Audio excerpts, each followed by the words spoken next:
Halo para pengamat militer dan dunia alutsista dimanapun kalian berada, selamat datang kembali di channel Militer A1. Selama ini kehadiran 42 unit jet tempur Dassault Rafale telah menjanjikan era baru superioritas udara bagi TNI AU. Namun pembelian Rafale hanya permulaan. Untuk benar-benar mengoptimalkan kemampuan tempur Rafale, TNI Angkatan Udara memerlukan sesuatu yang lebih krusial, yaitu sepasang mata raksasa di langit Indonesia.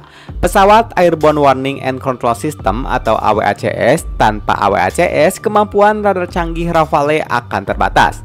AWACS berfungsi sebagai pos komando terbang yang dapat mendeteksi ancaman ratusan kilometer jauhnya, mengelola pertempuran udara, dan memimpin formasi Rafale agar selalu selangkah di depan musuh. Investasi strategis pada AWACS akan mengubah Rafale dari sekedar jet tempur canggih menjadi sistem pertahanan udara yang tak tertandingi. Ini adalah langkah berani Indonesia menuju kemandirian dan kedaulatan udara yang sesungguhnya. Dan kami sediakan 3 rekomendasi AWACS yang mungkin tepat untuk Indonesia. 1. Saab 2000 LEA. Pesawat Saab 2000 LEA AEWNC atau Airborne Early Warning and Control adalah sistem peringatan dini dan kontrol udara yang dikembangkan oleh Saab Swedia.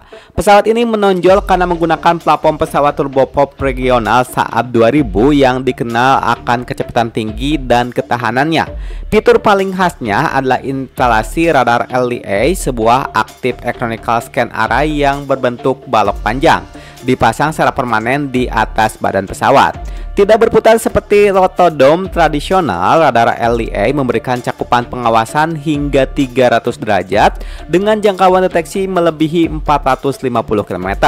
Mampu melacak target udara dan maritim secara simultan. Keunggulan AESA terletak pada kemampuan pelacakan target ganda dengan resolusi tinggi, kinerja superior terhadap target kecil seperti rudal, jelajah, atau drone, serta ketahanan tinggi terhadap electronic warfare. Saab 2000 LEA dilengkapi dengan 5 konsol operator multiperan dan sistem C3 atau Command, Control, and Communication terintegrasi. Dengan ketahanan terbang atau endurance mencapai lebih dari 9,5 jam, ia ideal untuk misi patroli jarak jauh di wilayah yang luas. Pesawat ini telah diadopsi oleh beberapa negara termasuk Pakistan dan Uni Emirat Arab, menjadikannya salah satu kandidat kuat yang dipertimbangkan oleh TNI AU untuk melengkapi jet tempur Rafale. 2. C295.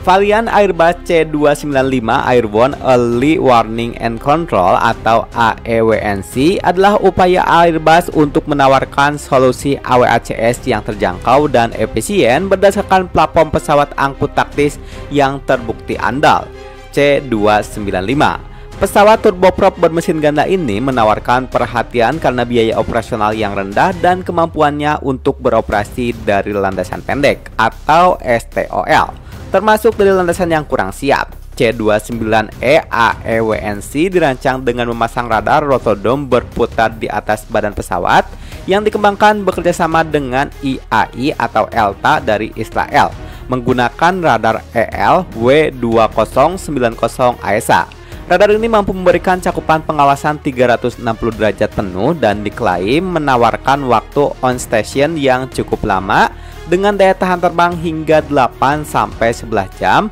pada ketinggian operasional yang khas sekitar 20.000 sampai 24.000 kaki. Bagi TNI AU, C295 AEWNC menjadi kandidat yang menarik karena platform C295 sudah dioperasikan oleh TNI AU dan Polri dari dalam varian angkut, yang berarti adanya kesamaan logistik, suku cadang, dan pelatihan yang signifikan. Selain itu, C295 juga memiliki hubungan sejarah dan industri dengan Indonesia, di mana PT Dirgantara Indonesia memproduksi varian CN295 di bawah lisensi. Meskipun radar AESA-nya mungkin memiliki jangkauan yang lebih terbatas dibandingkan solusi yang lebih besar. C295 AEWNC menawarkan paket AWACS yang sangat fleksibel dan ekonomis untuk pengawasan udara dan maritim jarak jauh. Ketiga, Boeing 737 Wet Tail. Boeing 737 Airborne Early Warning and Control yang lebih dikenal sebagai E-7 Wet Tail adalah salah satu kandidat AWACS paling canggih dan favorit yang diincar oleh TNI AU. Platformnya menggunakan badan pesawat jet komersial Boeing 737 Next Generation yang menjamin kecepatan jelajah yang tinggi, ketinggian operasional optimal di atas 35.000 kaki dan daya tahan terbang yang superior, mampu mencapai 10-13 jam. Perbedaan utama E-7 dari AWACS lain adalah penggunaan radar Northrop Grumman MESA atau Multi Role Electronic Scan Array. Radar MESA ini berbentuk sirip punggung yang tidak berputar, memberikan cakupan 360 derajat secara elektronik.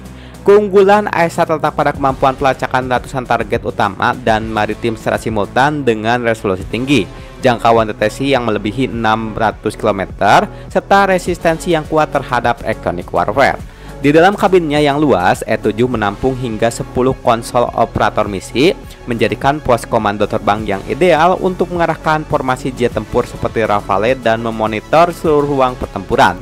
E-7 sudah terbukti dioperasikan oleh Angkatan Udara Australia, Korea Selatan, dan Turki, serta akan segera menggantikan armada AWACS Amerika E-3 Sentry dan NATO.